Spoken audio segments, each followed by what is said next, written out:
Latest updates ఎప్పటికప్పుడు పొందడానికి big TV WhatsApp channel follow అవ్వండి. లింక్ డిస్క్రిప్షన్ లో ఉంది.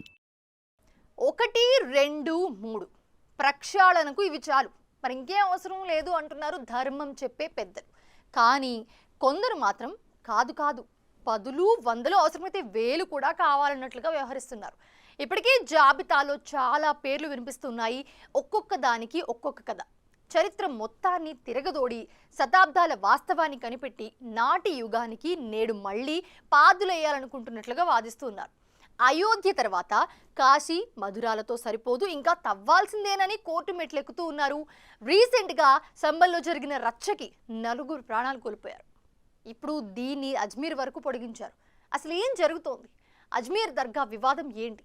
ఈ లిస్ట్ ఇలా ఎందుకు పెరుగుతోంది?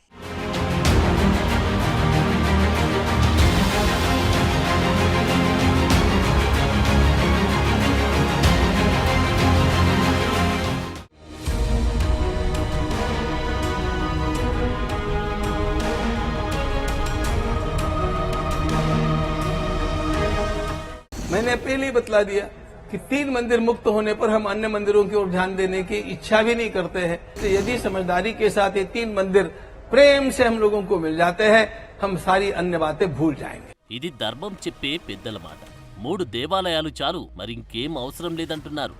ఈ మాట ఇప్పటిది కాదు. అయోధ్య రామాలయ పోరాటం నుండి వస్తున్న నినాదం. అయోధ్యతో అబ్ జాన్కీ హై, కాశీ మధుర బాకీ హై అనే స్లోగన్లో ఉన్న 3 మందిరాలు ఉంటే దేశం సుభిక్షంగా ఉంటుందని భావిస్తున్నామంటూ హిందూ పెద్దలు చాలా మంది చెప్పారు. అయితే ప్రస్తుత పరిస్థితులు దానికి భిన్నంగా కనిపిస్తున్నాయి. 3 దాటి ఇప్పటికే లిస్టు పెరిగింది. కొన్ని రోజుల క్రితం సంబల్లోని మసీదు కింద హరిహర దేవాలయం ఉందంటూ జిల్లా కోర్టు నుండి సర్వే అనుమతులు తెచ్చిన హిందూ సంఘాల చర్చతో 3 యువకులు ప్రాణాలు కోల్పోయారు. 10ల సంఖ్యలో గాయాల పాలయ్యారు. ఇది అచ్చంగా పొలిటికల్ గేమ్లో భాగమేనని చాలా మంది మేధావులు కూడా చెప్పారు. మరోవైపు కాశీలోని జ్ఞానవాపి మసీదులో ఇప్పటికే పూజలు మొదలయ్యాయి. మధుర కూడా దాదాపు అదే స్థితిలోకి వచ్చింది. ఇప్పుడు ఈ జాబితాలో ఎన్ని స్థలాలను చేర్చాలనుకుంటున్నారన్నది చర్చనీయాంశమైంది.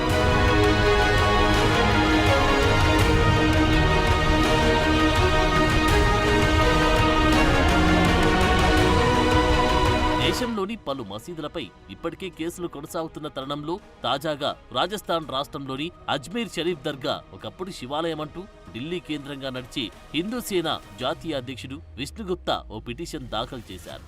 ఈ పిటిషన్ను అజ్మీర్లోని లోయా కోర్టు విచారణకు స్వీకరించింది. Ajmer west civil judge Manmohan Chandel ఇచ్చిన ఆదేశాలతో కోర్టు తదుపరి విచారణను డిసెంబర్ 20కి వాయిదా వేశారు. ఈ పిటిషన్లో సూఫీ సన్యాసి ఖ్వాజా మొయినుద్దీన్ చిస్తీ సమాధి స్థలంలో శివుడి ఆలయం ఉండేదని విష్ణుగుప్తా తెలిపారు. ఈ సమాధిపైన 13వ శతాబ్దంలో నిర్మించిన అజ్మీర్ షరీఫ్ దర్గా కింద కాశీ మధురలో ఉన్న వివిధ హిందూ ఆలయం ఉందని గుప్తా పేర్కొన్నారు. దర్గా కిటికీలపై ఓం, స్వస్తిక్ చిహ్నాలు కనిపించాయని కూడా హిందూ పక్షం తమ పిటిషన్లో పేర్కొంది. కాబట్టి దర్గాను సర్వే చేయాలని, ఈ ప్రదేశాన్ని సంకట్ మోచన్ మహదేశ్ దేవాలయంగా డిక్లేర్ చేయాలని పిటిషన్లో కోరారు.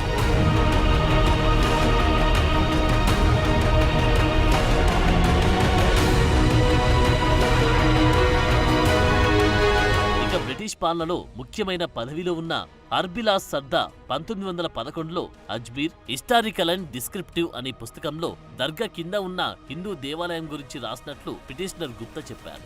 ఆ పుస్తకంలో దర్గా సెల్లార్ కింద ఉన్న మహాదేవుని ప్రతిమ ఉంటుందని, ఓ బ్రాహ్మణ కుటుంబం ప్రతిరోజు గంధంతో అభిషేకం చేస్తుండేవారని వెల్లడించినట్లు పిటిషనర్లో పేర్కొన్నారు. ఈ స్థలంలో గర్భగుడిలో జైన దేవాలయం ఉందని కూడా పిటిషన్లో పేర్కొన్నారు. అలాగే అజ్మీర్లో సర్దా పేరుతో రోడ్లు కూడా ఉండటాన్ని పిటిషన్లో గుర్తుకు చేశారు. కాబట్టి కోర్టు పిటిషనర్ మాటలను సీరియస్ గా తీసుకోవాలని కోర్టుకు విజ్ఞప్తి చేశారు. పిటిషన్ స్వీకరించిన అజ్మీర్లోని స్థానిక కోర్టు కేంద్ర మైనార్టీ వ్యవహారాల మంత్రిత్వ శాఖకు ఆర్కియాలజికల్ సర్వే ఆఫ్ ఇండియాకి నోటీసులు జారీ చేసింది. ఈ కేసులో 3వ ప్రతివాదిగా కేంద్ర మైనార్టీ అఫైర్స్ మినిస్ట్రీ నియమించిన దర్గా ఖ్వాజా సాహిబ్ కమిటీని కూడా చేర్చింది.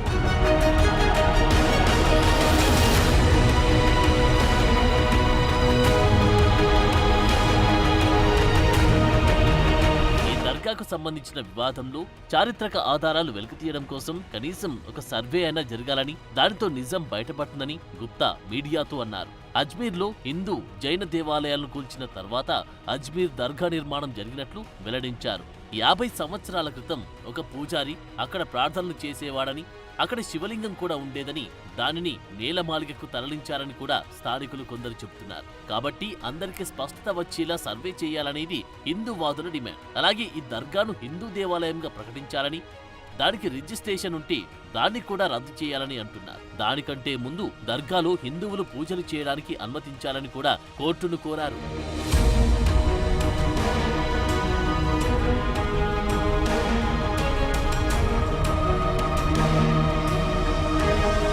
ఇటీవల ఉత్తరప్రదేశ్లోని వారణాసికి చెందిన జ్ఞానవాపి మసీద్ వివాదంలోనూ ఇదే జరిగింది. పురాతన హిందూ దేవాలయ అవశేషాలపై మసీదును నిర్మించాలని వేసిన పిటిషన్పై అక్కడి కోర్టు ఇచ్చిన ఆదేశాలతో భారత పురావస్తు శాఖ మసీదులో సర్వే నిర్వహించారు. హిందూ దేవాలయ ఆనవాళ్లు ఉన్నాయని నిర్ధారించిన తర్వాత మసీదు కింద ఉన్న స్థలంలో పూజలు చేయడానికి కోర్టు అనుమతించింది. వెంటనే పూజలు కూడా మొదలయ్యాయి. అలాగే మధురలోని కృష్ణా జన్మభూమిలో కూడా ఇలాంటి వాదన నడుస్తోంది. షాహీ ఈద్గా ఉన్న స్థలం వివాదం కోర్టులో ఉంది. ఇటీవల సంభల్లోని షాహీ జామా మసీద్ అంశంలోనూ కోర్టు సర్వే చేయాలని ఆదేశాలిచ్చింది. ఇప్పుడు అజ్మీర్ దర్గా కూడా ఈ లిస్టులో చేరింది. కాశీలో కోర్టు పూజకు అనుమతించిన తర్వాత మధుర, బృందావనం, విద్యావాసిని ధామ్, నైమిష్ ధామ్, తార్లోని భోజనశాల దేవస్థాన యాజమాన్యాలు కూడా ఇలాంటి స్టెప్ తీసుకోవాలని ఉత్తరప్రదేశ్ ముఖ్యమంత్రి యోగి ఆదిత్యనాథ్ పిలుపునిచ్చారు. ఈ క్రమంలోనే ఇటీవల సంబల్లో ఉద్రిక్తత చోటు చేసుకుంది.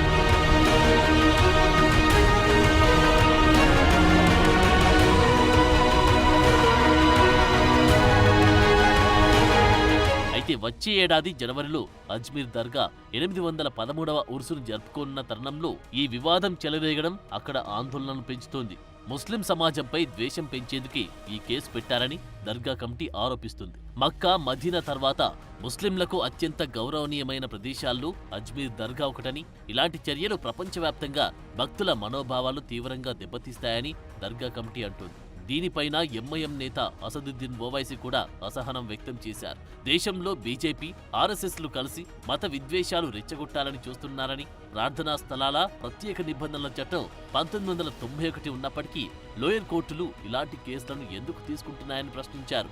దేశం ప్రశాంతంగా ఉండడం మోదీ ప్రభుత్వానికి, ఆర్ఎస్ఎస్కు ఇష్టం లేకని ఇలాంటి వివాదాలను సృష్టిస్తున్నట్లు పేర్కొన్నారు.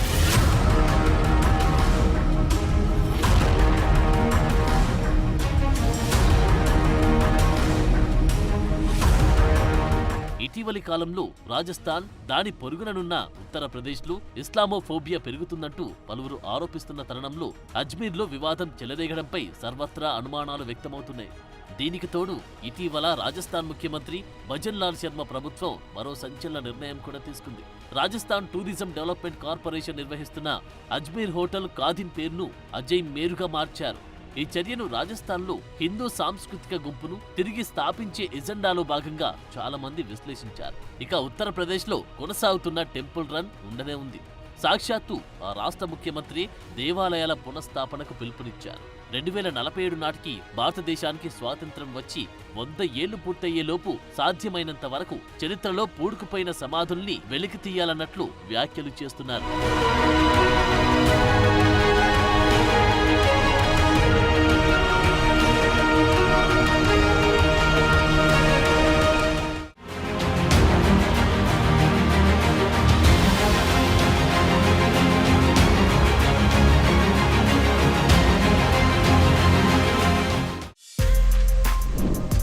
For more videos like this, subscribe Big TV channel.